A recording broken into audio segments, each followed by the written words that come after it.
there, and welcome to our show, The Shit No One Tells You About Writing.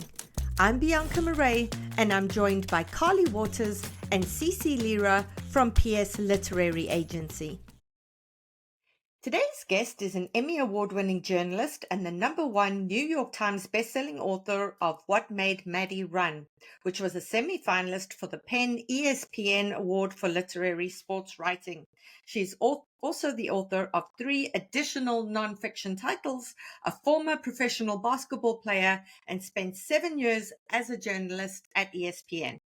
She currently lives in Charleston with her wife, Catherine Buddig, and their dog, Ragnar. It's my pleasure to welcome Cate Fagan. Cate, welcome to the show. Hi, I'm thrilled to be here. I am so thrilled to have you here because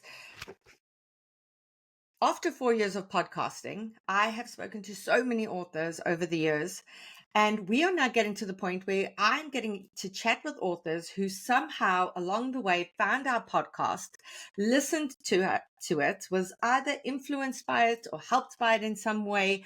And that just makes everything worth it. All the years of work that we've put into this podcast, it really, really makes it worth it. So before we get into that, because I'd love to hear your story, for our listeners, the book we're discussing today is The 3 Lives of Cate K. Those of you watching on YouTube will see me holding up the cover. It's beautiful. There are 2 different covers. There's one in the US and one in the UK, quite different as well. For those of you who love collecting every single edition and every different cover, let me read you the flap copy. Cate K knows how to craft a story. As the writer of a best-selling book trilogy that struck box office gold, she's one of the most successful authors of her generation. The thing is, Cate K doesn't really exist. She's never attended author events or granted any interviews. Her real identity has been a closely guarded secret until now. As young adults, she and her best friend Amanda dreamed of escaping their difficult homes and moving to California to become movie stars. Before their grand adventure could begin, tragedy struck, and Cate has been on the run ever since, taking on different names and charting a new future. But after a shocking revelation, Cate understands that returning home is the only way she'll be a whole person again. The 3 Lives of Cate K is a vibrant, unforgettable debut novel that welcomes an exciting new voice in fiction. And I wholeheartedly agree with that. I devoured this book. I absolutely loved it. So handing over to you. Well, thank you for that. Thanks for reading it. And thank you for reading the book in advance.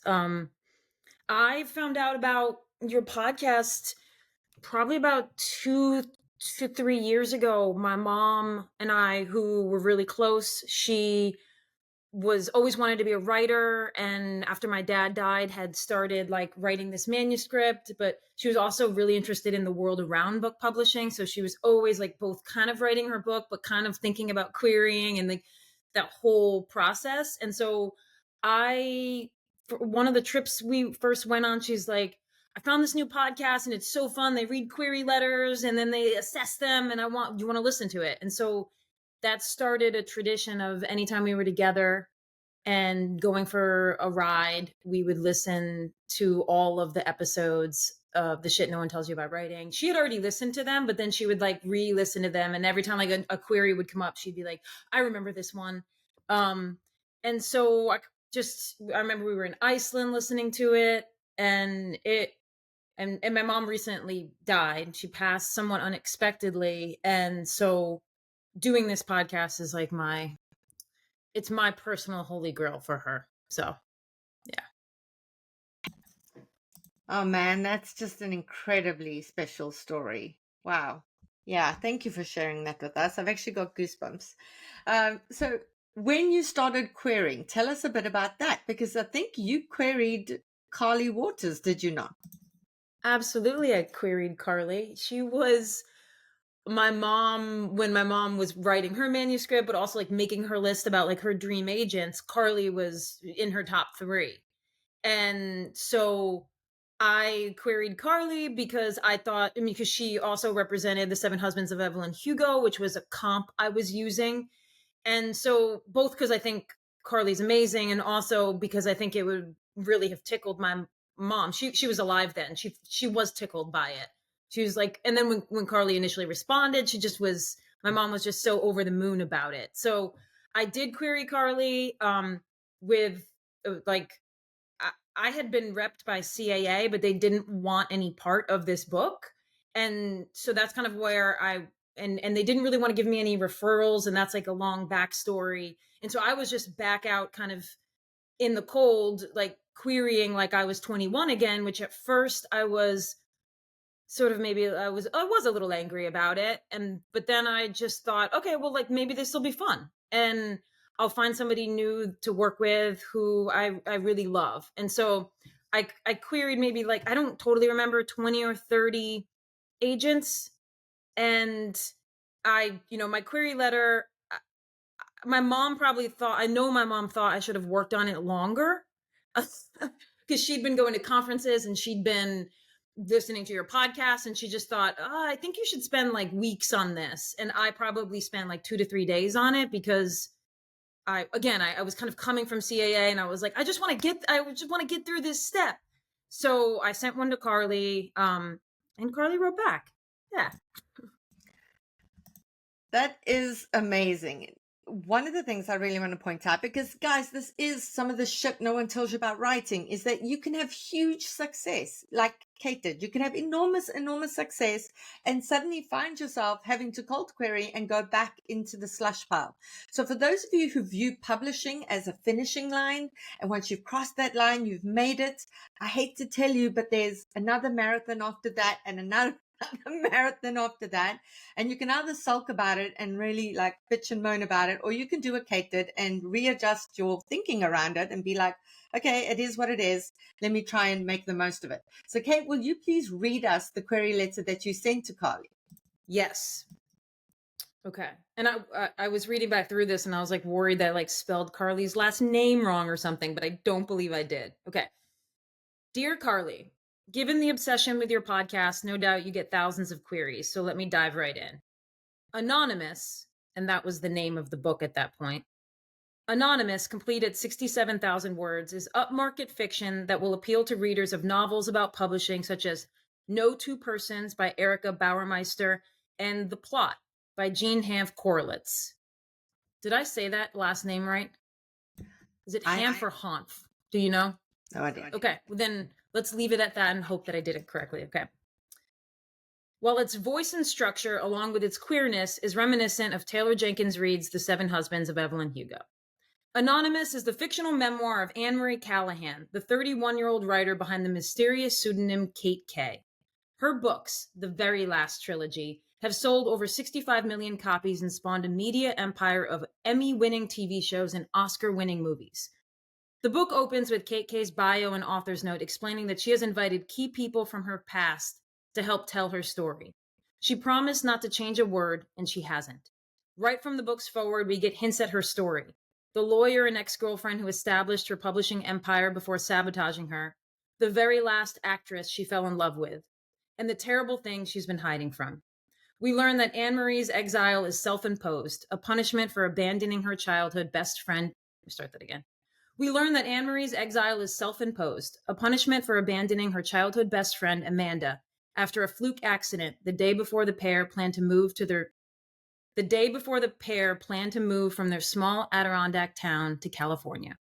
Scared of being found out, Anne Marie starts using the name Cass Ford in the days after running away.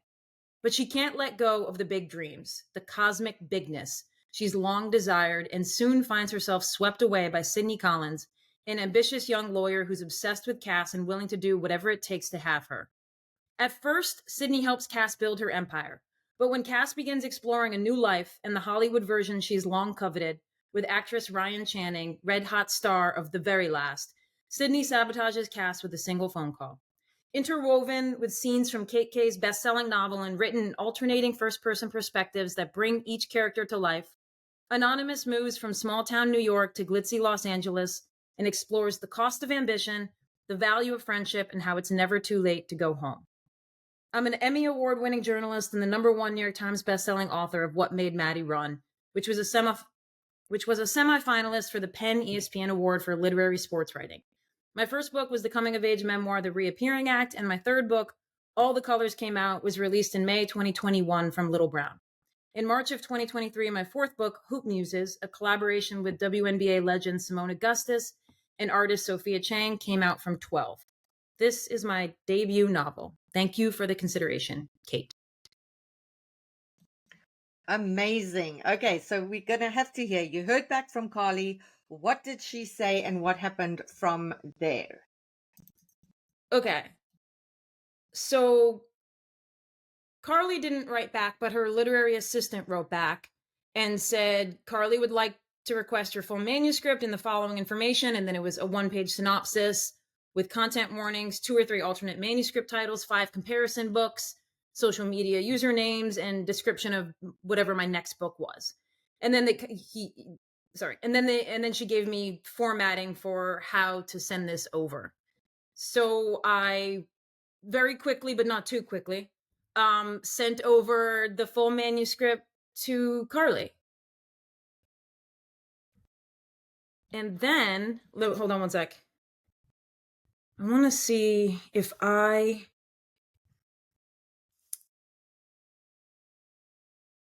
trying to figure out if I then.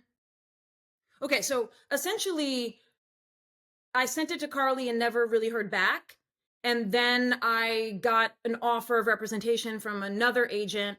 And being obsessed with Carly, I went back to Carly and just nudged her about the representation offer. And at that point, I believe either she passed or she had her assistant write me back and pass. And I also included the first, whatever her website said, like the first maybe 10 pages of the manuscript in my query. There's something I believe very, very firmly when it comes to finding the right agent is that the person who you believe might be the right agent isn't always the right agent for you. Sometimes there is a chemistry that needs to happen when it comes to finding the right agent. You know, I liken it to falling in love, to being in a relationship. There has to be a kind of chemistry in terms of this person totally gets you. They totally get what you are trying to do, and they are prepared to work with you to get the manuscript to where it needs to be. So the person who then offered, was that the person that you ended up going with? Tell us a bit about that journey as well. Well, I had one agent reach out and set up a phone call, and then another agency, Paper Literary, requested the full like that same day. And I sent it to them just with a note saying like I have a call tomorrow with an dog barking. Okay.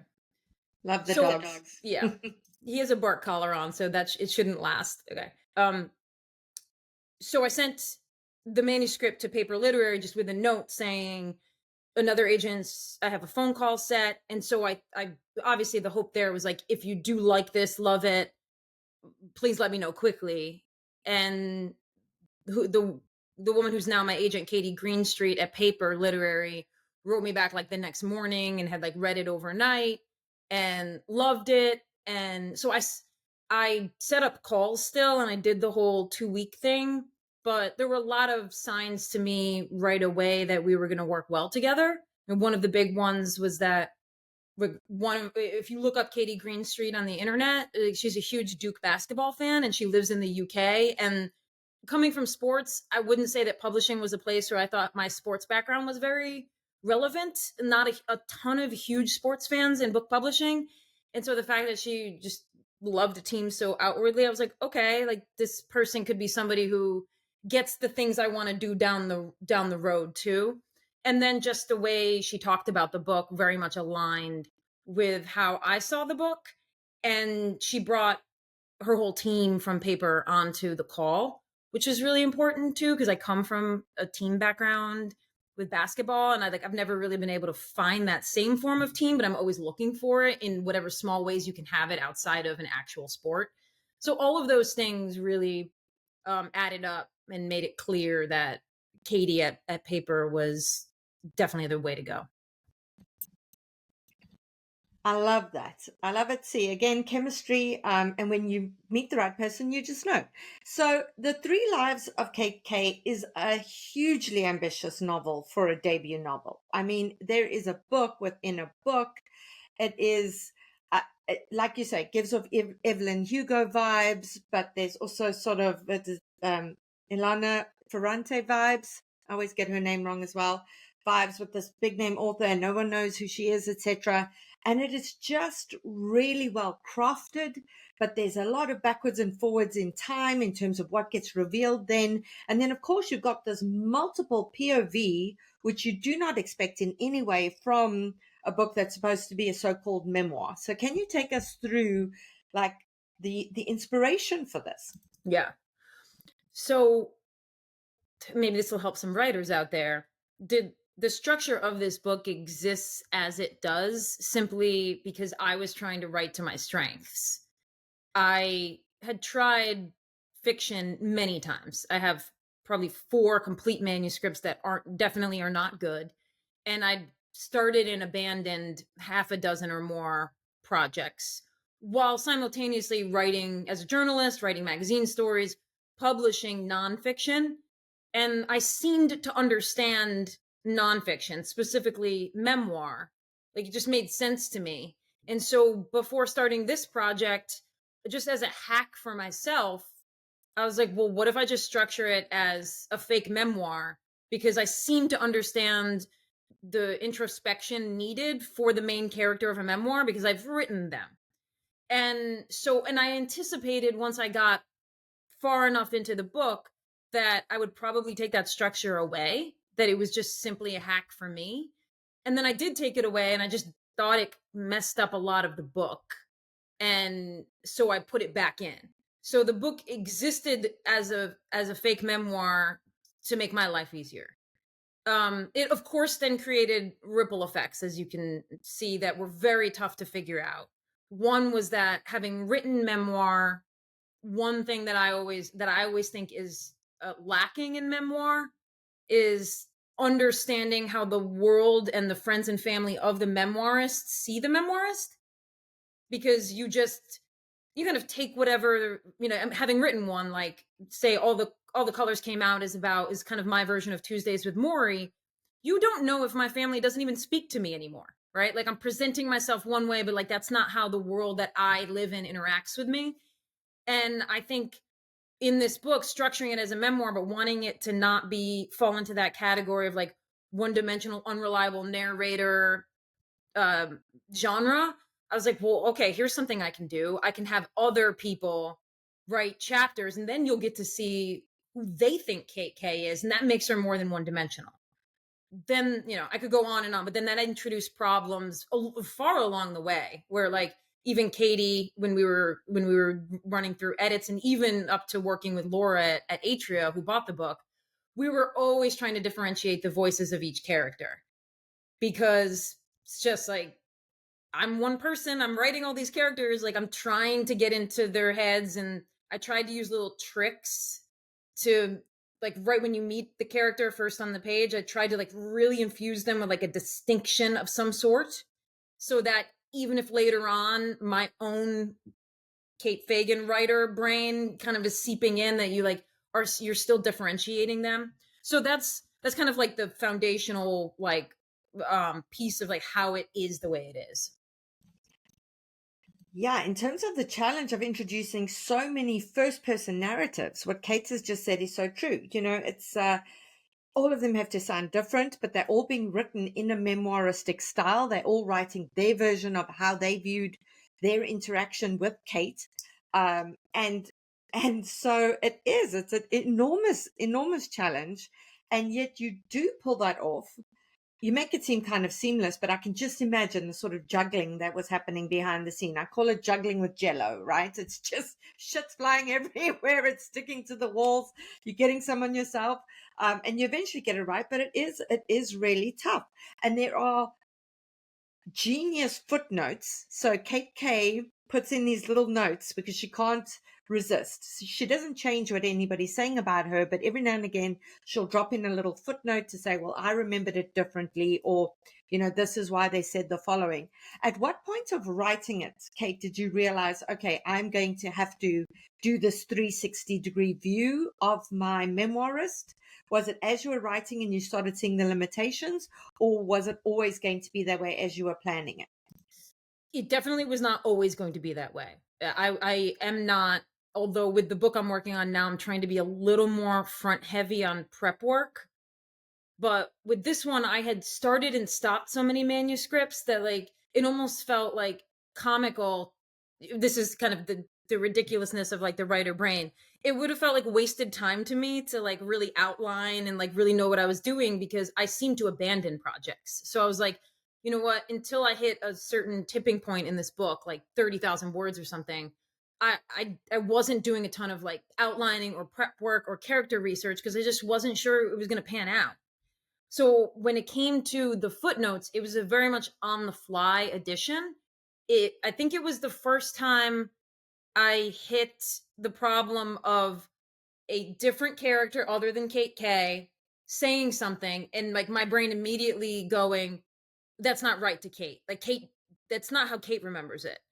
And it was in that moment, I think I just immediately like instinctually added a footnote for myself, so that I could at least flag that like my brain is telling me that in this situation, KK doesn't remember it like that, or she's pushing back on what the truth of what somebody is saying is. And I did that a few times, and then when we were editing it at Atria with Laura and Darcy, Darcy Nicholson was the Bloomsbury editor, and they worked so well together. They wanted more footnotes. They were like, if we're going to include them, we have to hit a certain number of them. And that was really fun for me to do at that point. And by the time we hit that point in time where like they were committed to them, because at one point I was like, I'm going to either pull them all away, or you two are telling me you love them or think there's value there, and I'm going to add more. And they were like, we want more, we think it adds something different. And by that point we kind of articulated that we felt like, back to this question of a memoir and back to this question of unreliable narrator, we definitely said this stuff out loud. This is not a book about unreliable narrators. This is a book where people are giving you their genuine perspective of things, and things don't always overlap. And that's just life. But we also didn't want to leave you as the reader thinking, well, what did happen there? And we also felt it was a pretty great opportunity to add little Easter eggs for the reader if they're really paying attention. And so ultimately, those footnotes hopefully serve as being like, when you first start the book, you think, I'm getting KK's story from her own mouth. And then you're like, oh, actually, I'm getting a well-rounded story from a lot of people in her life. What does that mean for the overall story? And then you see the footnotes and you're like, oh no, KK is maintaining control of her story. And I want that for her. Like, I wanted her to ultimately have control of the story. It also made it so authentic, because I would have hated it if everybody's versions of events aligned, right? We misread things every single day because all we have is our own heads, our own backgrounds, our own context in order to assign meaning to the things other people say or don't say. And so, I mean, as a woman, I think every woman I know spends hours lying awake every night being like, what did that mean when so-and-so said this? Should I have said this? Would they taken it the wrong way, etc.? So we spend so much of our times dissecting things and being like, was I clear? Did I communicate properly? Was I unclear? And it was great in the book to see that Kate's like, no, that's not at all how I remember it. Or, oh, wow, this struck me so much that she remembers it exactly the way I did, because I never knew that until now. So that was awesome. Something else in terms of the just how ambitious this project is it gave me some Station 11 vibes. Now, Station 11 is like one of my favorite books of all times. I think I've read it 10 times, listened to the audiobook multiple times. It's just excellent storytelling. You've got this best-selling book that is this huge phenomenon that becomes a movie, and there's theme parks and all kinds of things that happen as a result of that. How much of writing the premise of that book was necessity? You would get to a point in a story and you were like, oh shit, I've got to figure out what this story is. Or how much did you sit aside and go, okay, I'm going to write excerpts of this story up front so that it'll seamlessly kind of fall into place in the novel whenever I wanted to excerpt it. Yeah. I wish that some of this stuff was more seamless or thought out, but the reality of the book within the book. So the book within the book is called The Very Last, just for listeners. We know you. And that is actually a book I wrote years ago. A very bad book. And it was like my dad was really sick and he was in the hospital a lot, and I was spending a lot of time with him, and I was like, I gotta have something. I can't just like watch stream shows the whole time I'm here. So I was like, I'm gonna write a book. I'm gonna like it. And at that time it was probably like 6-7 years ago, and I was thinking, you know, I love apocalypse movies. I'm just gonna write an apocalypse book. I'm gonna write like, but I'm in journalism, so I'm gonna like, doing that kind of dance of like, I want something super marketable and mainstream with a huge hook, but I'm gonna try and ground it in what I know. And so I wrote this entire book about these like two friends who are caught in this explosion, huge explosion, earth-changing explosion in New York City, but like they're the only TV station that's still up and running, and so they're like faced with this ambition versus danger. Um, and so that was like a book I had written, and it was like maybe halfway through writing this book, because I don't know about you, Bianca, but like if I write something, I'm going to try to publish it. Like all of the words I write, like I want to try to get them somewhere, right? Like if I cut a chapter from a book, I may try to repurpose it someday down the line, because I'm like, every word is sacred. They take so much effort. So I just like one night was like, what if the book that Cate K has written is this book I had already written? Because I thought I was going to save myself time, but I didn't save myself time, because that book's tone, the characters in that book, the goals of that book really seemed like they might line up with Cate K and what she would have wanted to write about Amanda and how she would have tried to storytell in her world, but they didn't. And so I ended up having to write through those excerpts like 6-7 times, because I was so committed to the old vision of that book and bringing it to match this new vision. I just like at one point, so both I try to save all my words, and I also learned a lesson like sometimes you just should probably start from scratch. So even up until I think one of the last passes we did with Bloomsbury and Atria, we were still like, we wanted all of the excerpts of The Very Last to earn their place on the page. And yet they were, I just had trouble letting go of certain things because they had been a certain way. And so that was probably one of the trickiest parts of the book. And they had to mirror what was happening in the book. They couldn't just be these random things, right? Because she is writing this book for a reason. I don't want to give too much away, but she's working through trauma. She believes certain things, and so she's writing this book for a reason. So of course what she's currently going through needs to be reflected within the pages of this book that she's writing. I love that. I almost want to use the word cannibalize, because I'm busy researching a novel at the moment that is requiring me to do a lot of research on military terminology. And something that I came up last night was talking about cannibalizing things. So if you take parts of one machine to make another machine work, and it's almost like that with your own writing, is cannibalizing it. And maybe it didn't turn out the way it was originally intended, but that work still wasn't wasted. It still served as inspiration. And that's what I'm always saying to authors. I agree. I want to publish every damn thing I write as well. And when it doesn't get published, you feel like such a failure and you feel like you've wasted so much bloody time. And for someone who's uber efficient, like I'm a Capricorn A-type control freak, I'm so efficient. So for me to spend 2 years on something that I don't publish, it pisses me off. But it gets you to another place. And that is an incredible place where it's gotten you here. We don't have much time left, Kate, but something I do want to do is I just want to read some excerpts for our listeners, because you sort of nail insight into people. You've got this way of lasering in into a character and portraying them with just a few lines in such interesting ways. So I'm going to read a few excerpts here. Lawyers, we get a bad rap. Now, this is Sydney. Now, I should have hated Sydney, because Sydney is not the nicest person. But you know what? There were times I really liked Sydney. I found her vulnerable and I could relate to her. And there were times that I really hated her. But this just shows you how well you wrote it. So, lawyers, we get a bad rap. We're just storytellers. The only difference is, unlike a book or movie, we don't say whether the story is true or false. That's for other people to decide. Besides, they say each time a memory is recalled, the mind slightly alters it. This memory I'm about to share may no longer resemble the truth. So frequently have I retrieved it. What I can promise is no conscious embellishments, just clear-eyed recollections. Then there's this other quote. I hadn't been cool in high school, too lanky and odd with my short hair and slacks. And yet, as far as I could tell, being cool in high school was a death sentence. No pain to fuel you later. I was like, oof, man, reaching for the highlighter for that one. Here we go. Another one, also from Sydney. My piano teacher once asked me if I could feel the music. I was at her house on her piano. She was sitting facing me. I loved playing. Every note corresponded to a movement. Instant feedback about whether I'd done it right. I usually had, but I didn't know what her question meant. Did I feel the music? When I said nothing, she said, what I'm wondering is, do you have an emotional experience when you play? She had played with the Boston Pops, a local big deal lady in our Vermont town. She wore only these flowy dresses and chunk necklaces that made no sense to me, so it wasn't odd that her question didn't either. Sure, I could feel the emotion of the music. I just didn't find that part interesting.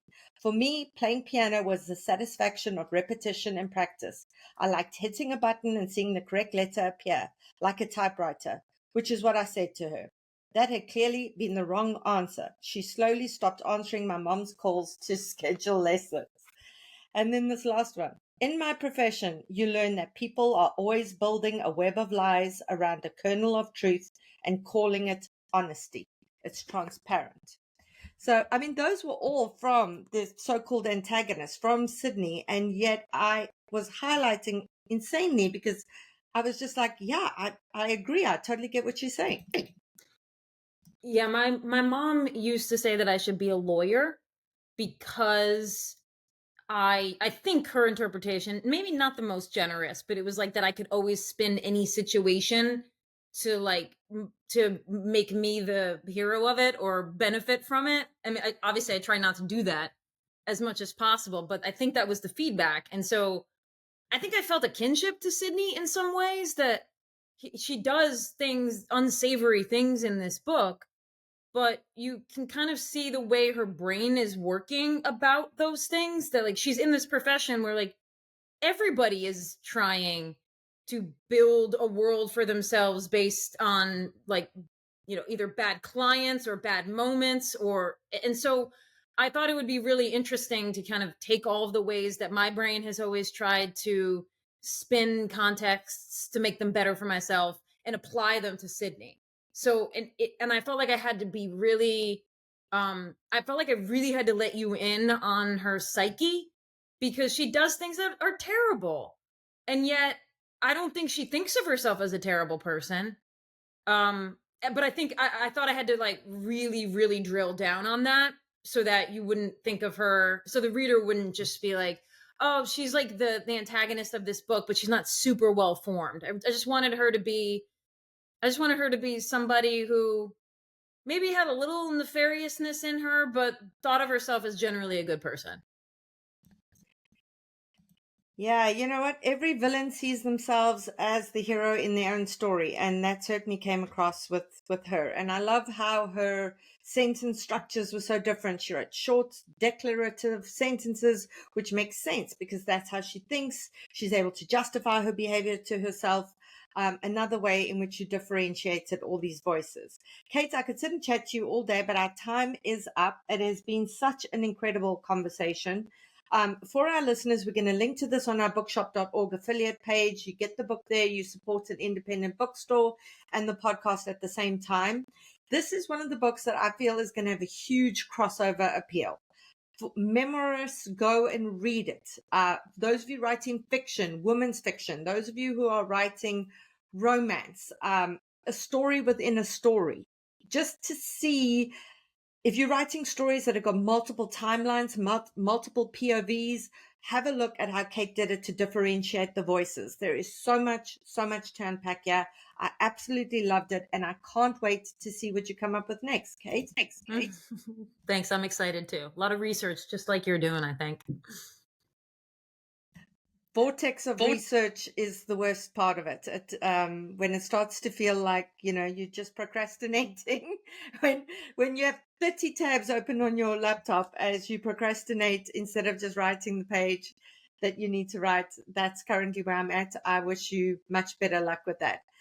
Okay, here we go. Just sign it off. Okay, everyone, we hope you get the book and we'd love to hear what you think of it.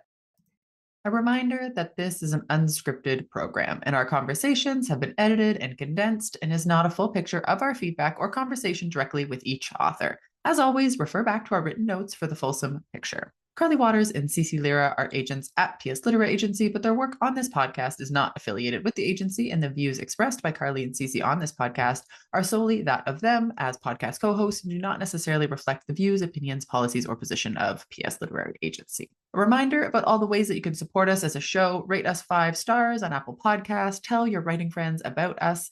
We'd love to help as many writers as possible. And follow us on our Substack newsletter. Get our stacked newsletter on a weekly basis, bonus videos, articles, essays, advice, and more. You can find it at theshitaboutwriting.substack.com. That's theshitaboutwriting.substack.com. And that's it for today's episode. I hope you'll join us for next week's show. In the meantime, keep at it. Remember, it just takes one yes.